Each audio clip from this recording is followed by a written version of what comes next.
All right, I'm just,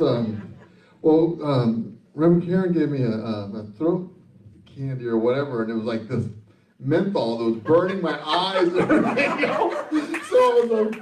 So anyways, I had a little bit of reaction to it. But anyways, welcome to West Valley Center for Spiritual Living. Hello, everybody online.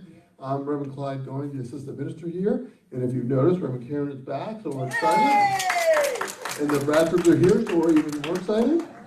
So it's going to be a great, wonderful Sunday. So the theme this year is Timeless wisdom. Timeless wisdom. Evolutionary vision. And evolutionary vision. So what are we learning from that? What did we learn from last year? And what are we applying for this year? So we are just starting off a new year, so let's just continue to move forward and not look back and just know that life is unfolding in the divine right order. So we come together every Sunday to remember that truth, right? That we are whole, perfect, and complete just the way that we are.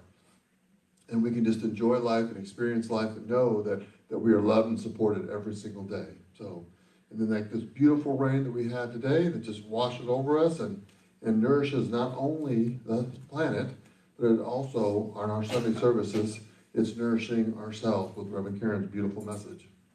So I just want to welcome everybody. So if we could just all just get settled into our spot and get settled in comfortable at home and open ourselves up to this beautiful music from the Bradfords and Reverend Karen's beautiful message. Thank you.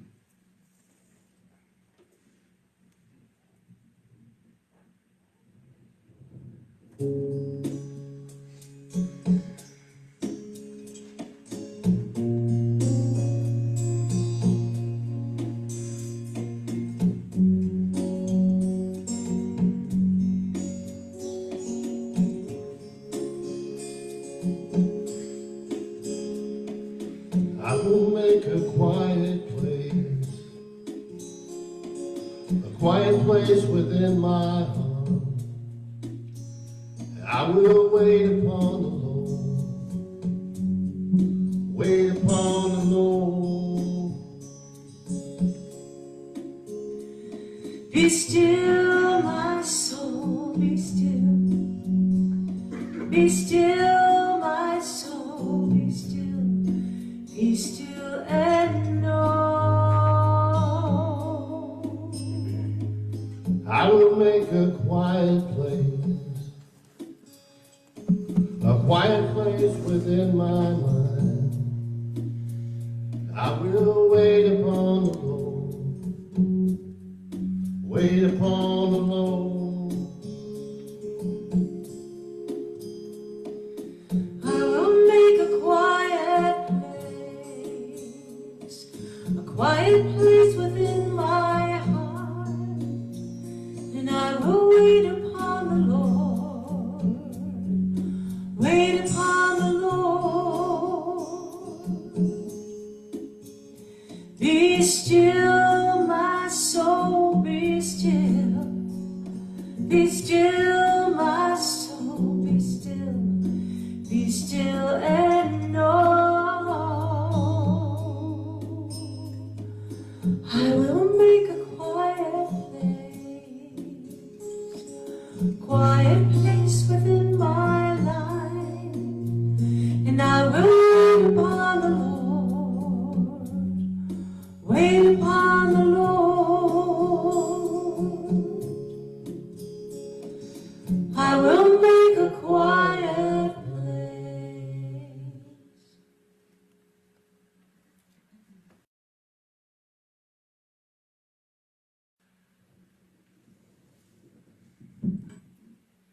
here in this quiet place, in the beauty that surrounds us. Dr. Reverend Edward Valune, who's the spiritual leader for our community, for all of the Centers for Spiritual Living, on January 6th, he wrote a letter to the community, to all of our communities, that was exquisite. And in it, he talked about being raised in South Africa during apartheid. And he said, he referred to Nelson Mandela and his accomplishments as nothing short of a miracle and a testament of the possibility of peace. Mr. Mandela did so by including everyone, acknowledging his feelings toward his oppressors, and steadfastly keeping his eye on unity and healing, for it is the consciousness of unity and healing that turns things around.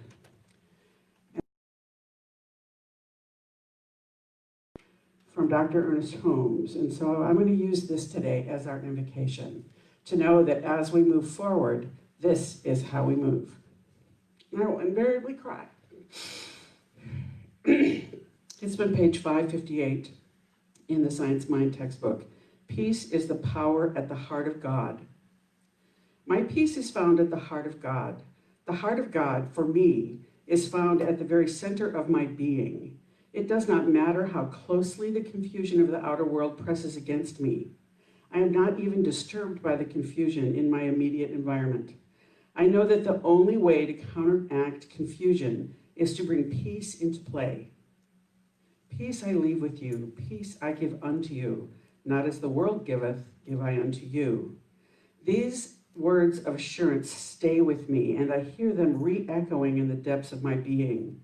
I surrender all of my fears, those nameless fears which have beset me for such a long time, dulling my pleasure and clouding me with misery. What indeed is there for a divine, immortal being to fear? Certainly not people. For as I am divine and immortal being, so is every man, and every man is my brother. I recognize the one life principle working in, through, and inspiring the motives of everyone I contact. I do not fear sickness, disease, or death, because the eternal and the perfect life animates my body and goes always about its perfect work, healing and renewing that body. I am not afraid of want or lack, for the one infinite essence supplies me with everything I need all of the time. There is nothing for me to fear, for I am inseparable part of God. I live in God. God lives in me, and I draw upon that perfect peace. My peace is found in the heart of God. So please, for a moment, just allow that peace of God into your heart in an open, beautiful way.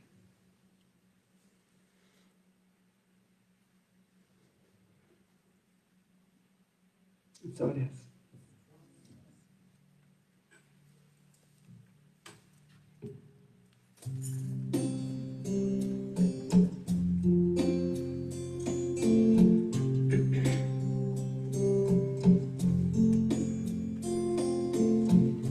Imagine there's no heaven. It's easy if you try. No hell below us, above us only sky. Imagine all the people living for today. Imagine there's no countries. Isn't it hard to do? Nothing to kill or die for, and no religion too. Imagine all the people living life in peace. You may say I'm a dreamer, but I'm not the only one. I hope someday you'll join us, and the world will live as one. Imagine no possessions. I wonder if we can. No need for greed or hunger. Brotherhood of man. Imagine all the people sharing all the world. You may say I'm a dreamer, but I'm not the only one. I hope someday you'll join us, and the world will live as one.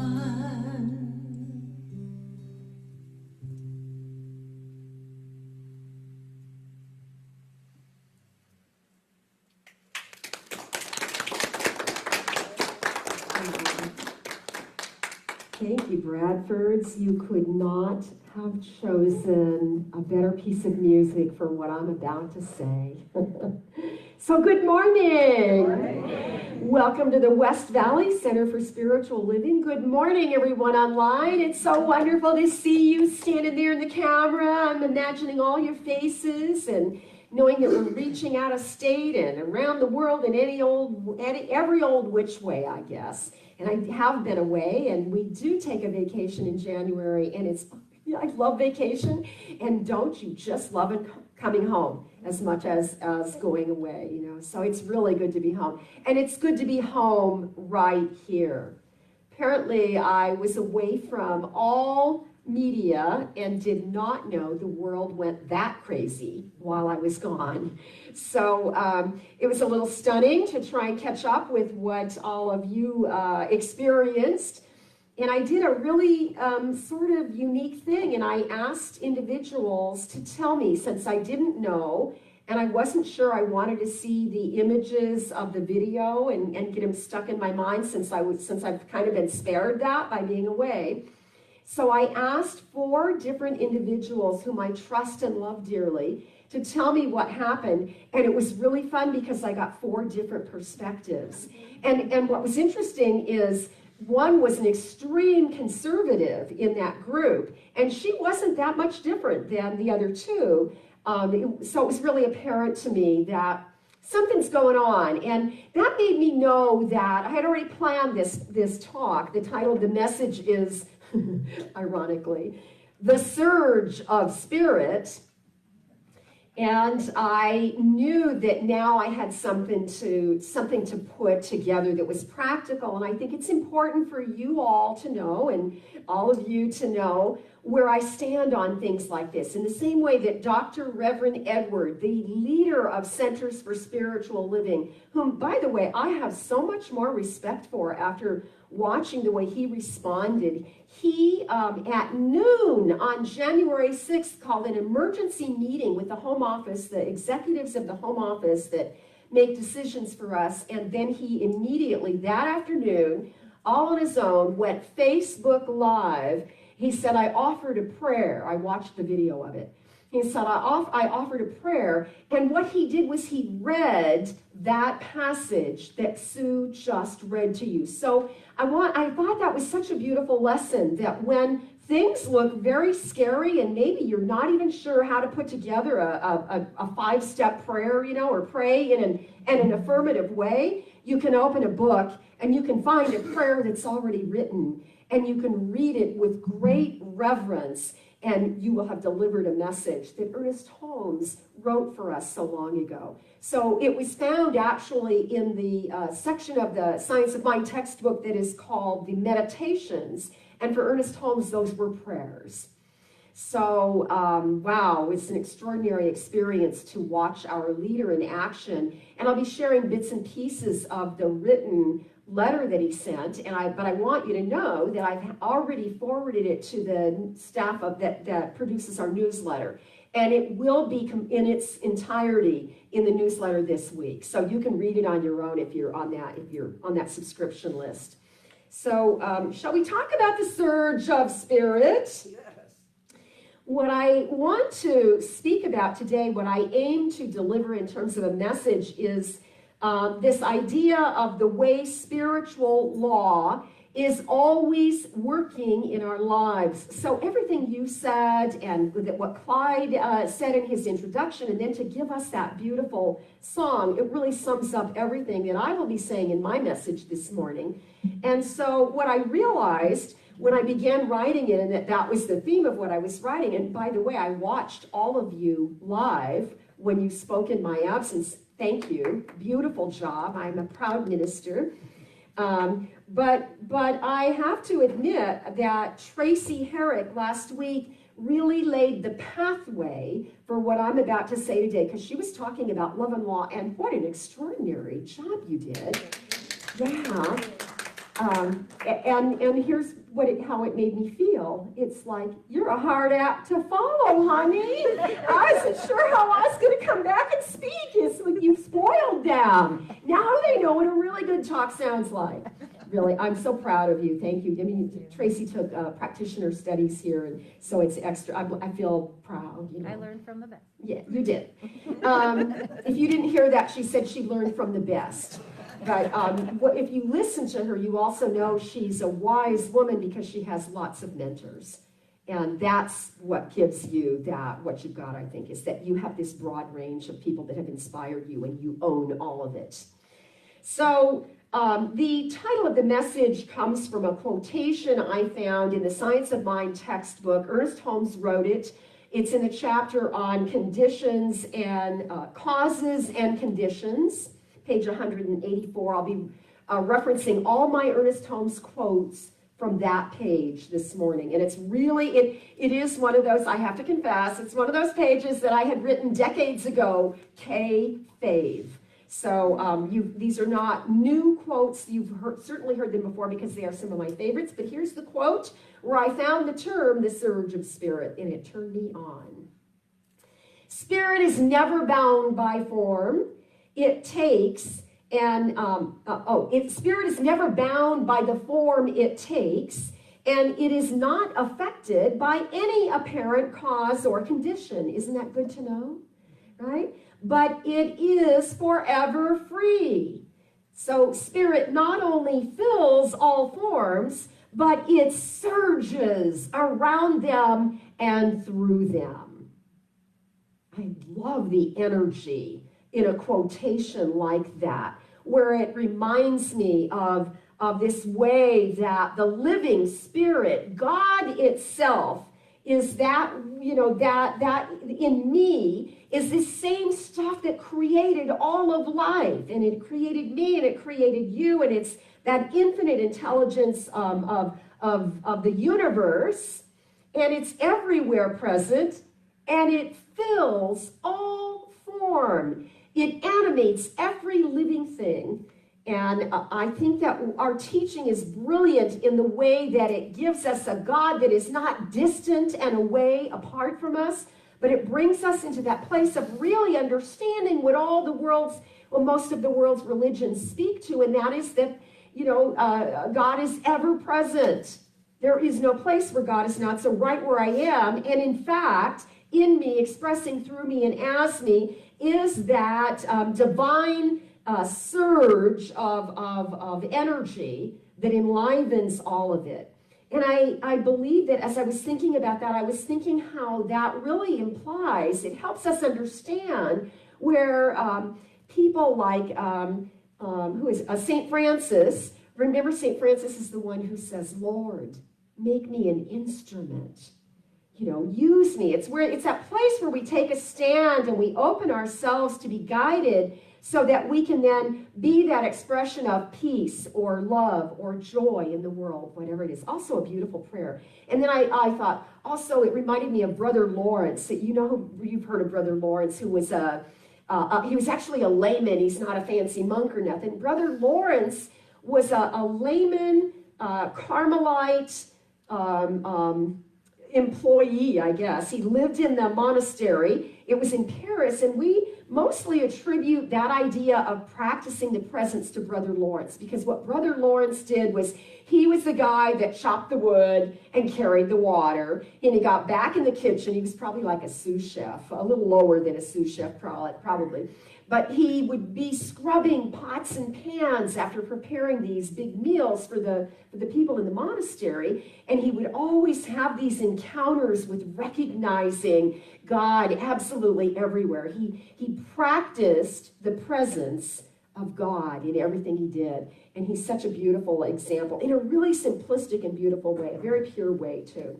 So I think it's valuable for us to recognize that there have always been people who are deeply spiritual or grounded in spirit, those people who sense that surge of spirit that we're talking about this morning.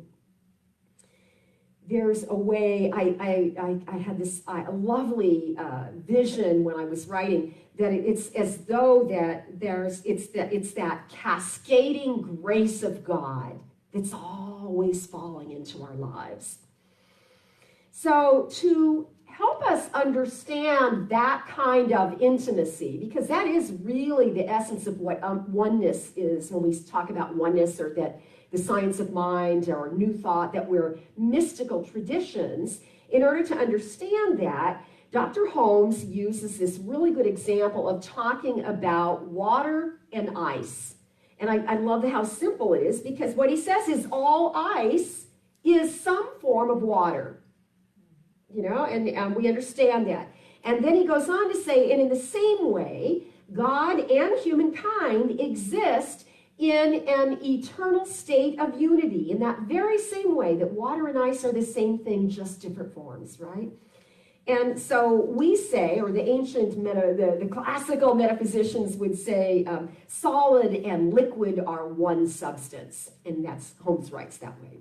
And I think it's a little bulky to understand it, but we get it if we think about how water and ice are the same thing. So gorgeous, nice way for us to have an example of how principle works, and also what it means to say that spiritual law is impersonal. All the spiritual laws of the universe are impersonal. See, sometimes I don't, it's not that it offends me, but I think that's where I disconnect. I have a difficult understanding about that impersonalness of God, because I really love to nurture that personal relationship. But I'm blessed to have people, in fact, I think, Tracy, you're one who really gets the other side of that. I think we've had really good conversations through the years that the appeal to other people is the opposite, that they really are drawn to the beauty of that idea of a God that's not partial and intervening in our lives. But what Tracy said, and what I'm going to reiterate, is that it's love and law, and they cannot be separated.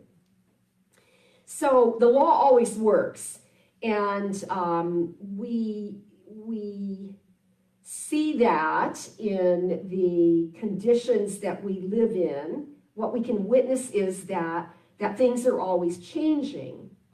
And what's lovely about this illustration of water and ice is that it helps me understand that the water, for example, is not attached to what happens to it.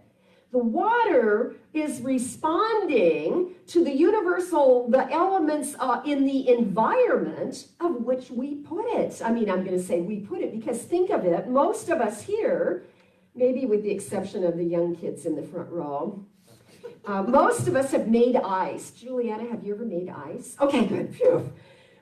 Hey, Tracy, have you ever made ice? Okay, good. Phew. I was afraid, you know how sometimes you see on Facebook, like, hey, does anybody still do this?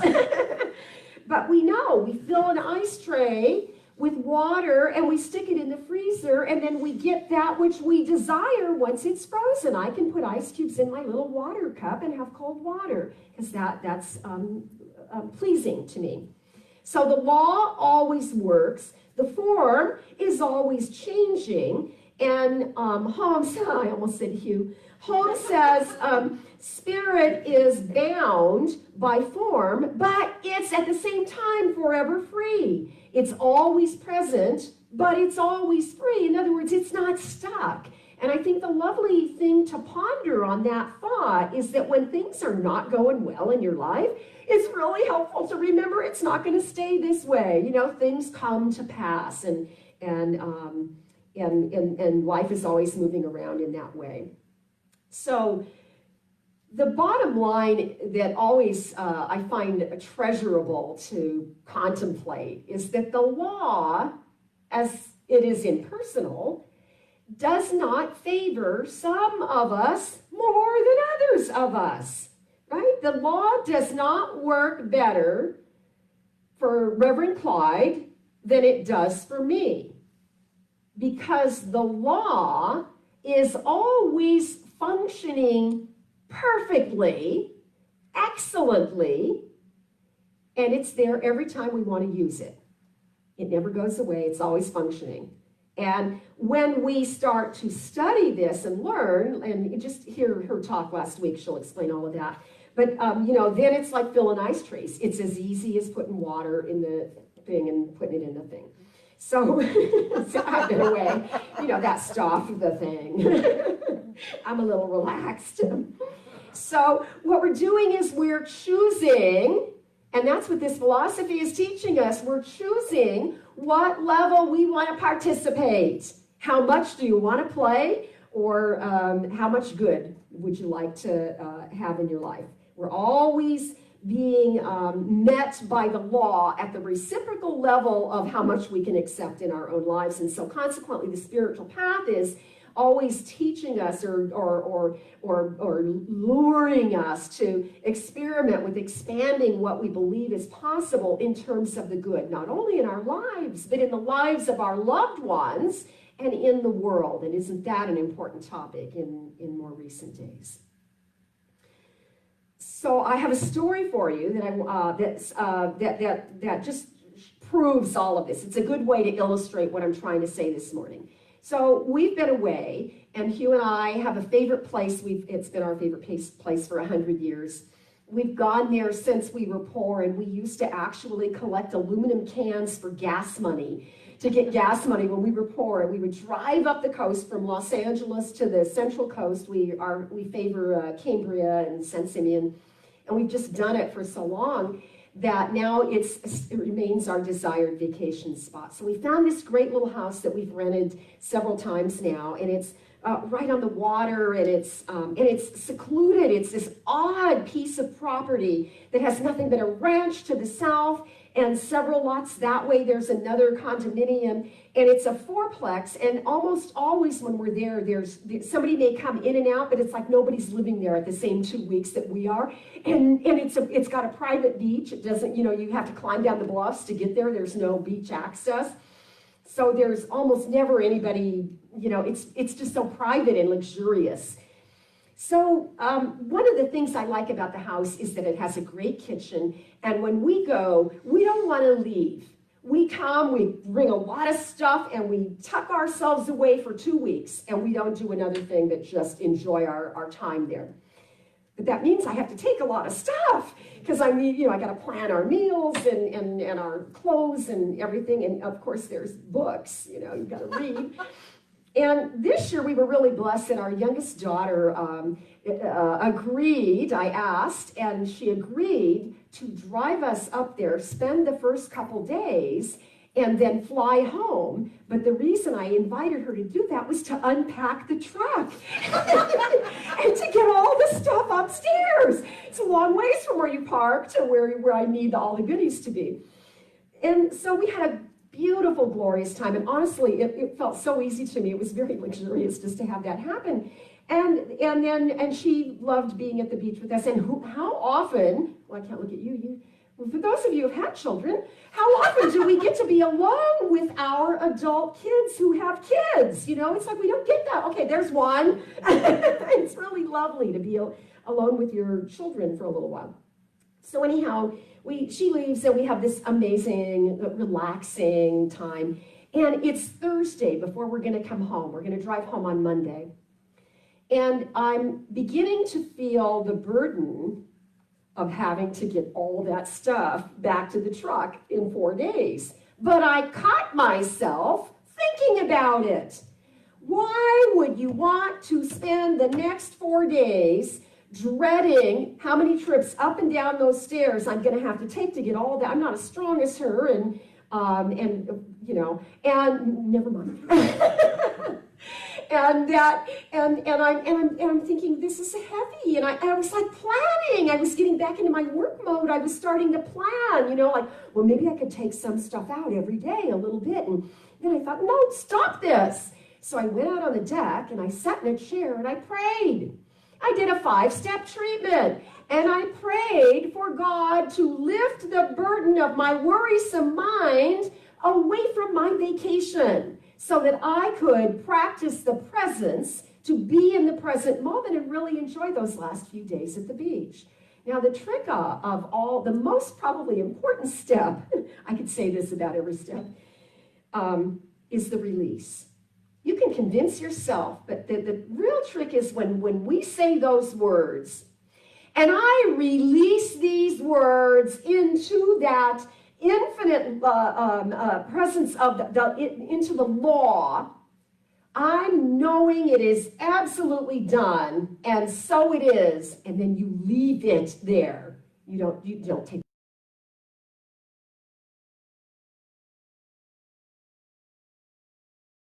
here, I could feel kind of lifted. And later that afternoon, the most amazing thing happened. Same afternoon, I'm out on the deck, and I hear some workers. There were some construction workers that had been called in. I met them, so I learned later, they drove in from Bakersfield. And they were below the deck, and they were working on the condo underneath us. So they were removing all the furniture, and they ripped out all the carpeting because they're going to remodel. Probably as soon as Hugh and I left, they were going to start all that noisy stuff. And so I'm looking at them, and they were so gorgeous to watch because they clearly had not been to the beach often. And they're standing there. Here I am looking down at them, and they're standing on the bluff, and they're taking selfies of themselves on the beach, and they're laughing, and they're just rejoicing in their good fortune of getting this job right at the beach, So I don't know what happened, but a surge of something kind of overwhelmed me. And I got up and I walked over to the top of the railing, and I leaned down and I said, "Hi, you guys. Are you going to be here on Monday by any chance?" And they go, "Well, yeah, we're going away. We have to go home for the weekend, but we'll be back on Monday. The big work starts on Monday." And I said, "If I pay you, would you help me load the truck? My husband's not as able to do that as he used to be. Would you help me?" And they went, "Oh, of course we can." And there were like 4 of them, and they were like jumping for joy. And so I was so happy, and I backed away. I thanked them, and we arranged the time, and I sat back in the chair, but I was surging. I was surging with joy, and I began to cry. And I went in the house. I walked through the door, and Hugh was reading, and I said, "Honey," oh, it's me even now. "I just had the most amazing experience. I realize that it feels as good to receive as it does to give." See, we're most of us are really good at giving and serving and doing. And then something magnificent, the validation from heaven was just ringing in this room. So we're good at giving, and we understand the law of circulation. We understand that we once in a while should put the oxygen mask on our own face, and breathe so that we can still keep taking care of everybody else. But I had never, and I didn't even realize it, I had never realized how powerful it is to allow that kind of experience, the truth of that experience, to resonate in my body as a surge of spirit that gave me a visual of how powerful the law of circulation is, and that it has to be that way. It's a lopsided, you cannot turn that wheel. You are not in that. It would be like blocking an intestine, you know, if you don't receive, if you don't have as much joy in receiving as you do in the ways that you give. And so it felt to me like, I mean, I was definitely aware and verbalized to my husband, this is an experience of watching the law in action, of seeing the law work. And so what did I pray for? I prayed, it's like, all I want to do is be here now. I don't want to be worrying about all that petty stuff that doesn't even matter. I will get that stuff down there. So I was praying, not even to have a good attitude, but really for just God to come and swoop that off of me so that I could be present and that I would focus on what matters. And you know what happened instead?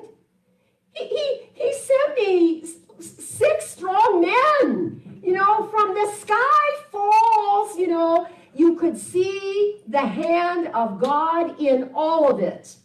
You do the prayer. You pray for the divine quality that you desire to experience. What was missing in my life was peace at that moment, right? And then you open yourself to receive. This is what Emma meant when she said, there is a good for you and you ought to have it. Listen to what Holmes said.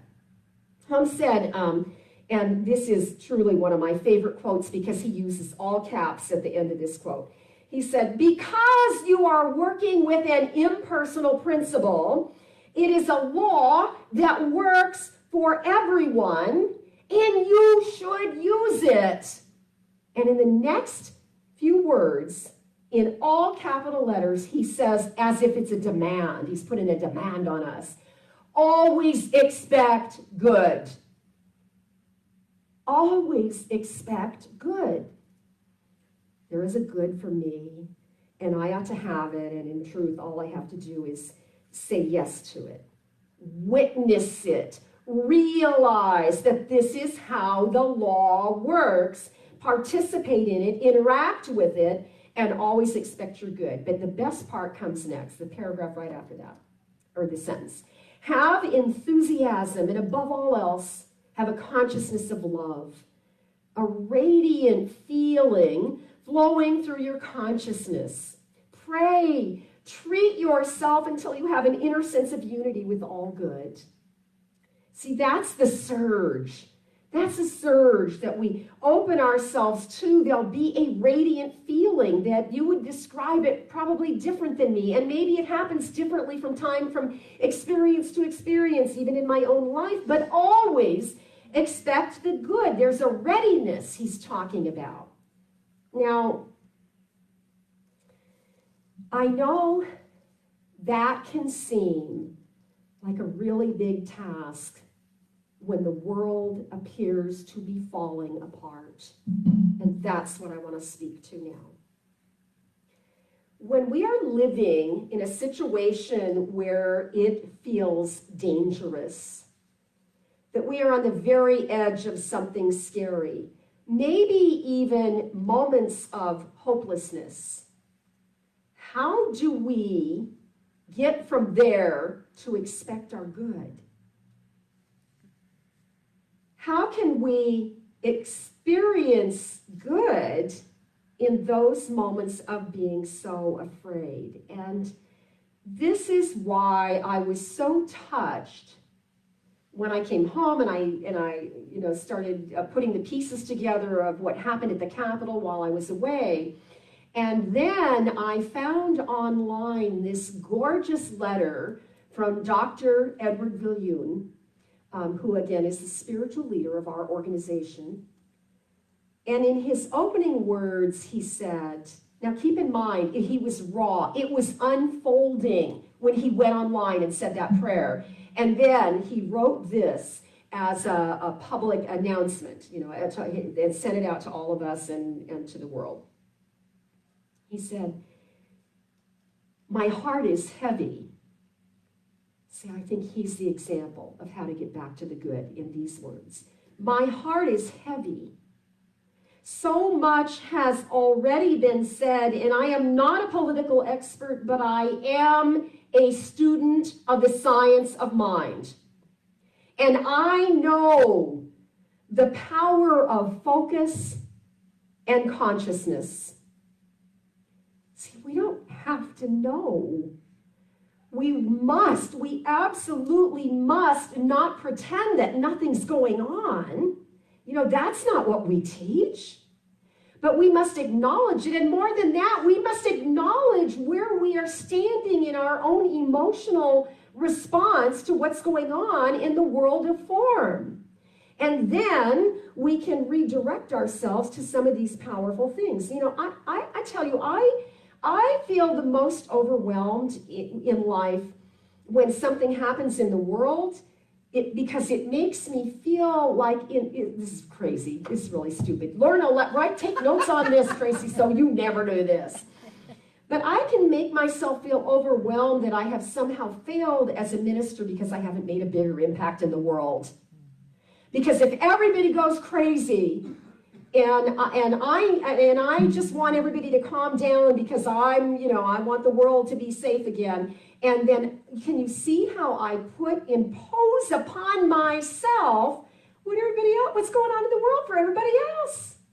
And this is why it is so important. It is imperative for us to, at some point, when you begin to feel overwhelmed or hopeless, or it does look like the end of the world, or the end of your money, or whatever, or the end of your life, or the lives of your loved ones because of the pandemic.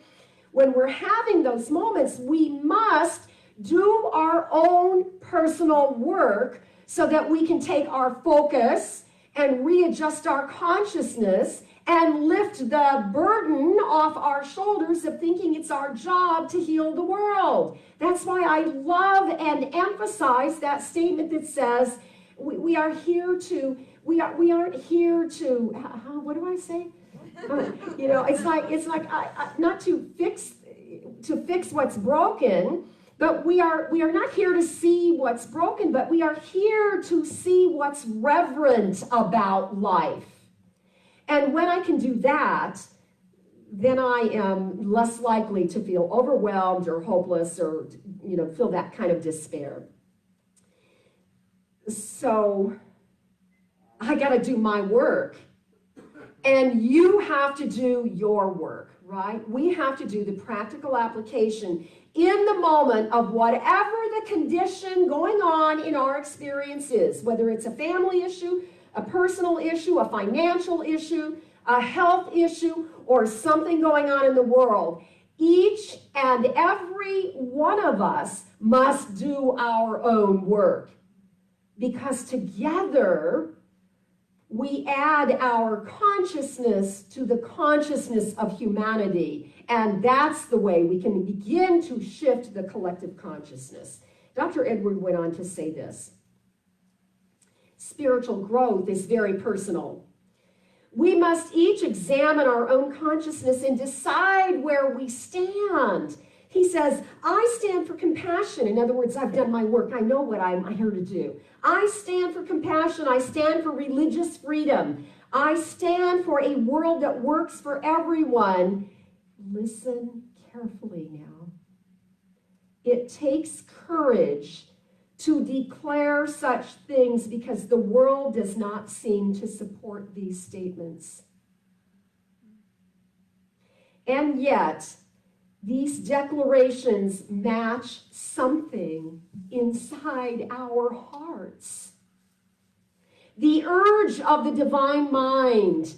It's the urge of the divine mind desiring to be expressed on the planet. He says, so when I know that, my task then is to use my gifts to take a step in a direction of what I stand for, expecting, listen, this is part 2, expecting that my effort will be supported and increased in ways in which I cannot imagine, so that I can do more of what I have been called to do. Amen.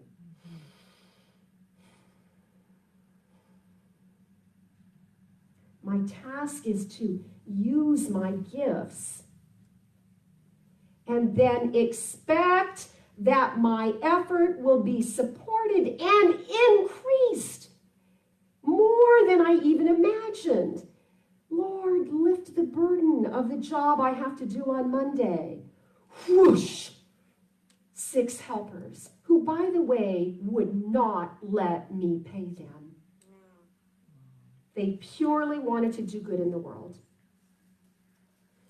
So the urge of the divine mind is the surge of spirit. It is indeed that cascading grace of life. And I do take books with me when I travel. But one of the books I took with me was that Richard Rohr book I've been talking about, The Wisdom Pattern. So perfect for what I've been talking about for a couple of years. And in a chapter in that book, remember, he's a Franciscan priest, so he has this gorgeous view of the Christ consciousness that I think could be adapted to way beyond Christianity. So there's a chapter that's entitled Beyond Victimhood. I like that idea very much. And he said this: we have to move beyond shame and guilt. And once we do, we will find the emerging wisdom. We have to move beyond shame and guilt. Religion for so long has been about, oh, you're sinners, you're nothing but lowly worms, you have to change your ways. And religion has made so many feel guilty that now New Thought ministers are shy about quoting the Bible because younger people that haven't had that exposure don't see the beauty in it, It's not been in their life in a positive way. They've only had, and many of us have the same thing. We haven't healed those kinds of issues. But here's what Richard Rohr said. 9 out of 10 people believe that if they behave better, they will be closer to God. And he said, I don't think it works that way. I think it's the other way around, and I have to agree. He said, if you believe that if you're a better person, if you have better behavior, if you can, fulfill all your New Year's resolutions or whatever, if you're a better person, that the world will be better. And the problem with that is that if you believe if you behave better, you also believe that everybody else needs to behave better too. And then when they don't, when something happens and we're disappointed, it creates a separation because we can't see the truth of their beauty. We can't see their holiness. That's the quote. I serve life because it is holy, not because it is broken. So we have to fix that. We have to change that around. He says, as we move closer to God, we just will start to behave better. We will behave differently.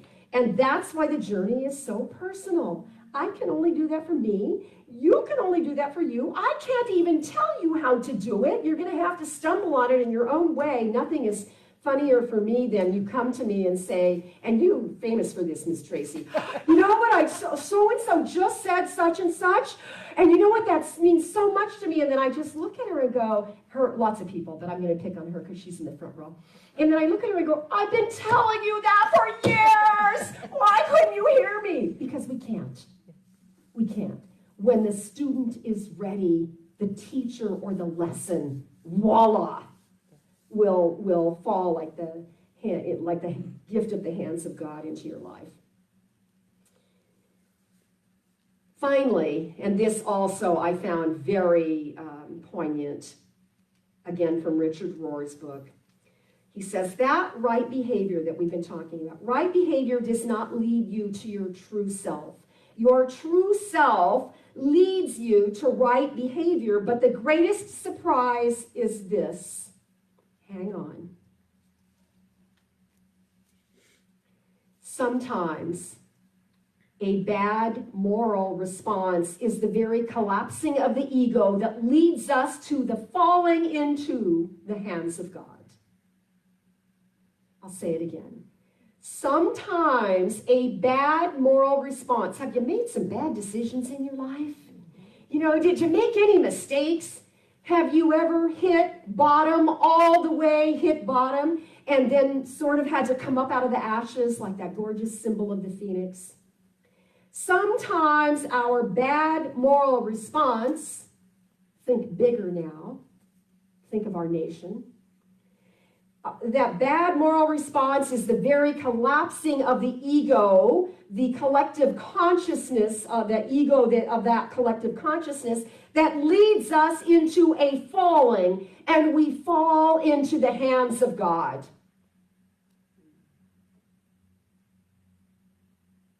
It is the action of the law that turns things around if we are open to it, if we are willing to expect that good can come from this.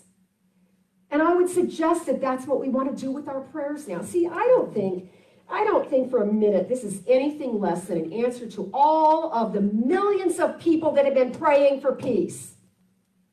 And so now we have some bad behavior that apparently was filmed well, and now the world changed. Somebody told me yesterday that the stock market, after the inauguration was successful and peaceful, that the stock market went very high, which tells me nothing about politics, but that people in general just want to feel safe again.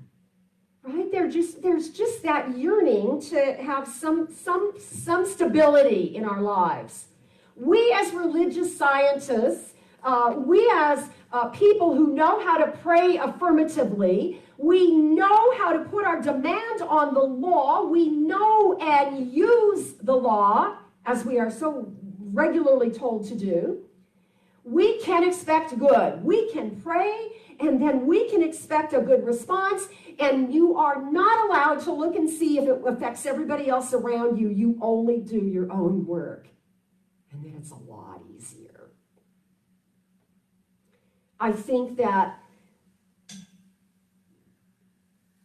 it's time for the break apart to be over and the rebuild and the emergence to begin and to be expressed and be visible in our experience. And I think that we, a large number of us, are finally ready to begin expecting good.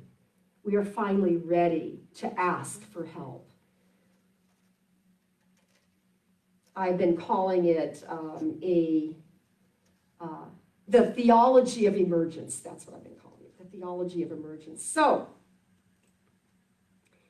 I will be very honest with you. When things make me feel very afraid, I don't know what to do. But I can know, just as Dr. Edwards said, I know to remember what I do know and what I stand for. Do you hear what I'm saying? It's okay to be frightened and to know that this is uncertain, but I know how to return to love. I know how to come back to truth, and I know when it's time to pick up the phone and ask somebody to pray for me if I'm not able to get there on my own. So we are students, my friends, of a great principled teaching. And I believe we want to just use it a lot. We want to work it, and we want to know what we stand for. So I want to leave you with the last few words that Reverend Edward wrote in his letter because it was so yummy. So, January 6th in the afternoon, he's pouring his heart out in a letter. He did this prayer on Facebook Live and allowed people to see him vulnerable. He's writing the end, he's closing the letter, and he says, "What will I pray for today?" Right? It was uncertain how the day was going to end. What will I pray for today? I will pray for courage, knowing that each of us is called to stand up for truth and integrity. I will pray to release all fear and anxiety, regardless of the appearances. The presence of the divine exists at the center of all things. And recognizing this truth opens the door to the miraculous. So take a breath. That is precisely what I intended to say today. And therefore, I think it would be appropriate for us to anchor some ideas in prayer. And as I often do, I want to ask you this morning to just open yourself to the words and ideas that are floating through this room right now. And be open to the gems of truth that are yours, not mine, not anybody else's. Something said today had to have touched you in some way. Grab that and hold that in the same way that we are held sweetly in the hands of God. And I simply feel the love of God moving through this room.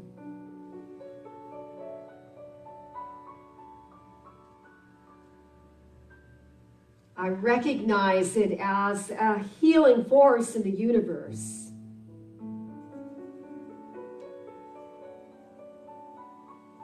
And I know that it is that infinite intelligence of all the universe, everything. From the shooting star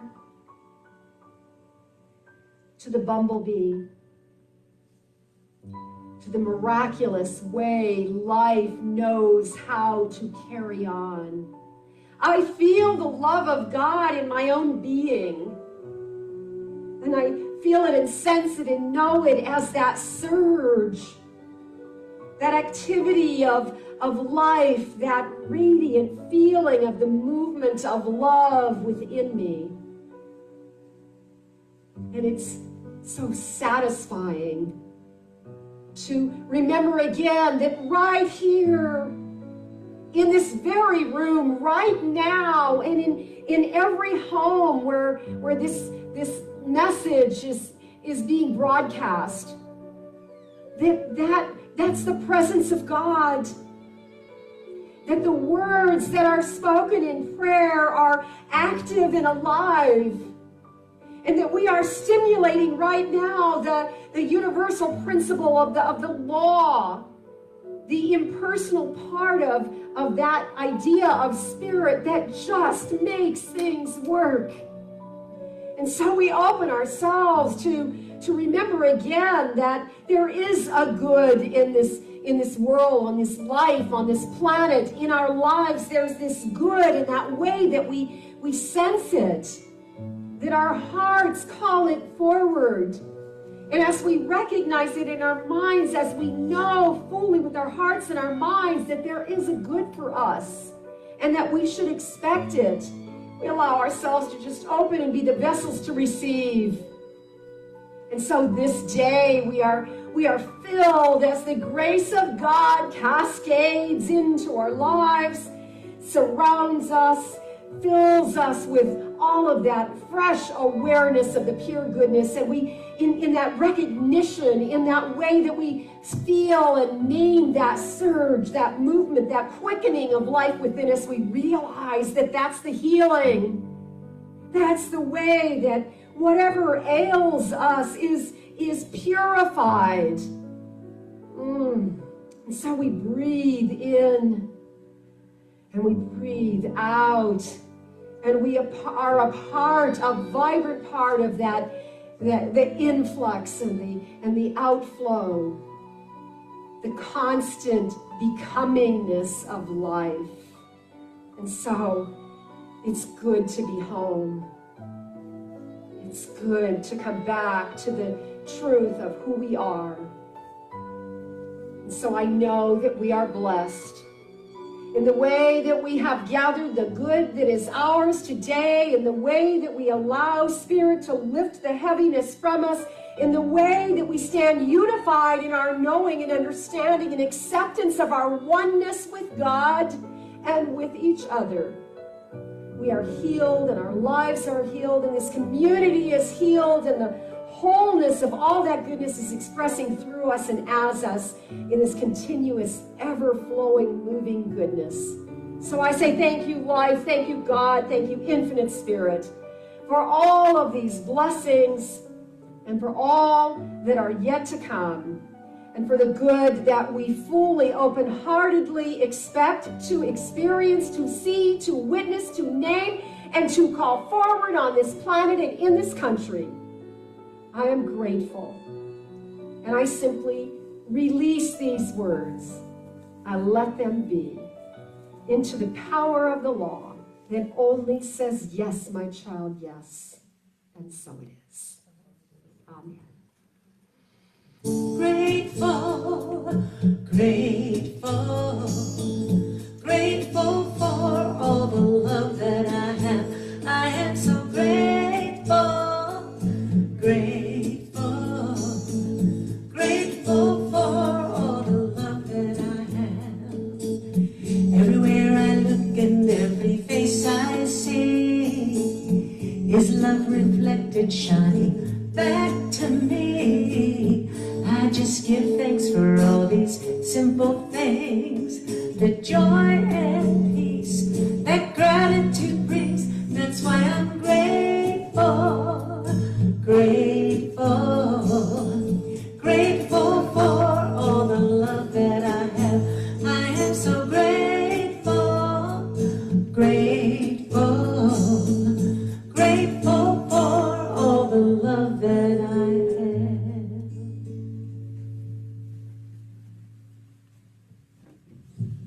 Thank you, Bradford. We are grateful that Reverend Karen is back. Woohoo!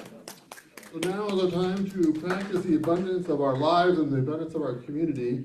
And I just want to remind everybody, we're starting the year to please check your fries, because I know a lot of people are cooking at home, especially people online. We're cooking a lot at home, and so remember, we get credit. So Fry's gives us that quarterly contribution. So just by you shopping, we get the money. So keep on shopping and keep on cooking. You have to re-up? You don't have to re-up. I just want to make sure that people are doing, if you haven't done it, if you do it. So, all right, and so let's just say our giving affirmation together. I live in a consciousness of good.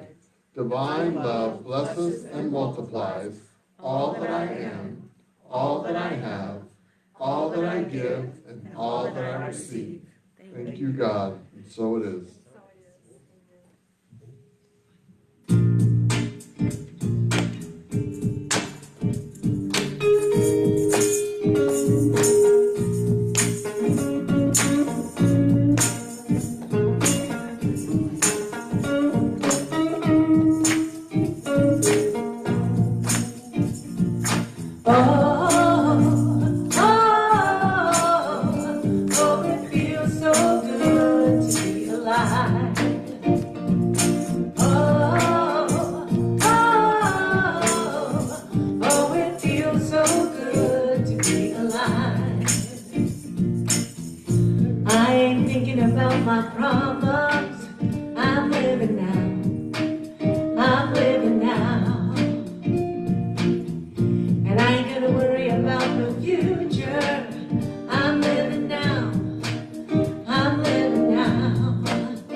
Put your hands up if you're ready to have some fun.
so before we close out with an affirmation, I just want to make sure I announce that our annual meeting is coming up next month. Annual meeting will be on February the 21st, and we will be creating a format to do that on Zoom, because the annual meeting is a closed meeting. It's not open to everybody. It's only those who are really engaged in the community who consider themselves members. And so we will be giving you information in an upcoming newsletter on how to do that. But I do want to remind you that if you have not done Zoom before, you can do it on your phone. You can get a little camera attachment for your computer. There are lots of ways to do it, but we do have a tutorial on how to do Zoom up on our website page. And I really am going to urge you to try and participate in that. I think we're having a board meeting today. I'll give you more details later. And we do have one open position on the board, but just this morning I received an application from a very promising possibility. So your job is to make sure you get connected to that the Zoom call, or that you find somebody to help you with, or if you have a friend that you visit with and you can share that experience, do that. Maybe we could arrange to do something here where they could be, a few people could be spread. I don't know. We'll talk about it at the board meeting and we'll let you know, because we have to have a quorum in order to meet the requirements of our bylaws. So that's what I wanted to make sure I announced today. And so I have a closing affirmation that I would like to say with you. I'll say it first and then we'll say it together. I believe in the law and I choose peace. I believe in the law, and I choose peace. And so it is. Amen. Thanks for being here. Thank you, everybody online. Beautiful morning.